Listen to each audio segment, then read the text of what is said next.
Julien Laurence nous rejoint, ça tombe bien, on va parler de Liverpool-Leverkusen avant de parler de City. Salut Julien. Salut Gilbert, salut à tous.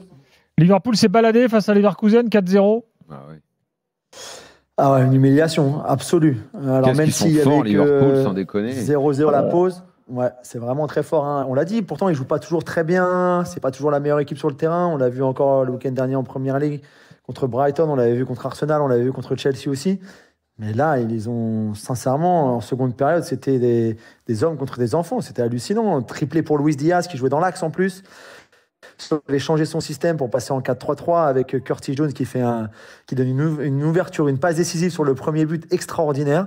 Et la finition de Diaz est aussi belle d'ailleurs. Mais dans tous les mouvements, dans la rapidité du jeu vers l'avant, dans les transitions, c'était exceptionnel, quoi. Et après, ils ont, encore une fois, je pense que Slot tactiquement a exposé Xabi Alonso, pour qui on attendait beaucoup. C'était son retour à Liverpool. Il aurait dû peut-être être l'entraîneur à la place de Slot sur le banc des Reds. Et je trouve que Slot, et dans le changement tactique, et pendant la rencontre, notamment après la pause, l'a ridiculisé quasiment tactiquement. Ça allait bien trop vite pour les Leverkusen. Défensivement, ils étaient à la rue totale. On le voit sur le but de Gakpo. Enfin, vraiment, il y avait une division d'écart, quoi, en seconde période entre les deux. Tout à l'heure, on parlait de vraiment transitions qui sont parfois difficiles dans les clubs. J'imagine que vous en avez parlé 1000 fois le lundi soir. Mais après une telle période, un tel amour autour d'un coach, qu'un nouveau arrive et que aussi vite ils prennent les chaussons, ils se mettent la petite couverture devant la télé et que ça marche à ce point-là, on en a beaucoup des exemples comme ça dans le foot là, avec l'arrivée de Slot là. À Liverpool, jamais, Daniel. Même personne, que ce soit Shankly, Paisley, Dalglish, Klopp, jamais c'était arrivé. Donc c'était son 16e match, je crois, ce soir. Ils ont une défaite, un match nul. Et le reste, c'est que des victoires, quoi. C'est incroyable. Sincèrement, c'est incroyable son impact. Alors, on pouvait Surtout dire arriver qu'effectivement, et prendre les chaussons de club, quoi. Il passait pas derrière, ouais, il n'arrivait pas derrière une période de crise où il fallait reconstruire.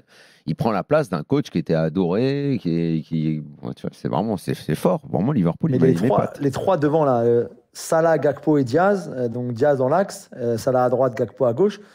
En seconde période, c'était, enfin, je sais pas, c'était la BBC, la MSN mélangée, c'était incroyable, quoi. C'était un niveau hallucinant. Il y a 2 passes D pour Salah, il y a le triplé de Diaz, il y a un but pour Ça, Gakpo. il se fatigue Enfin, jamais. On c'était croit vraiment... que le mec va un peu baisser, ça fait tellement d'années et tout. Il est là, hein.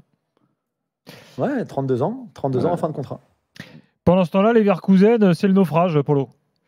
Ouais, enfin, je trouve que vous êtes un peu sévère, notamment par rapport à la première mi-temps. Il y a aussi un fait de jeu, je ne vais pas citer l'arbitrage quand même, mais s'il n'y a pas pénalty sur Frimpong lors de la première mi-temps, ça signifie qu'il n'y a pas pénalty alors, parce que c'est exactement le même pénalty, il lui prend le bras, de Manchester City contre le Sporting de Lisbonne, parce que, et ça c'est un vrai problème pour moi, parce que c'est exactement les mêmes occasions. Van Dijk prend le bras de Frimpong qui lui est passé devant, et on siffle pas pénalty, mais on siffle au Portugal, donc ok.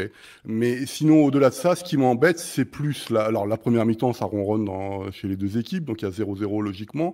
Et puis, Xabi Alonso a apporté une nouvelle corde à son arc. Je suis pas sûr que ce soit bien tendu d'ailleurs. C'est le fait de vouloir gérer systématiquement les rencontres.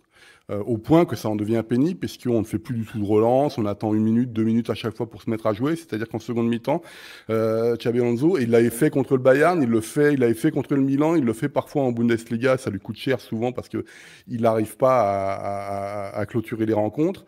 Et si tu veux, ils ont regardé jouer Liverpool à partir de l'ouverture du score, l'heure de jeu, et ils ont été incapables d'enclencher quelque chose.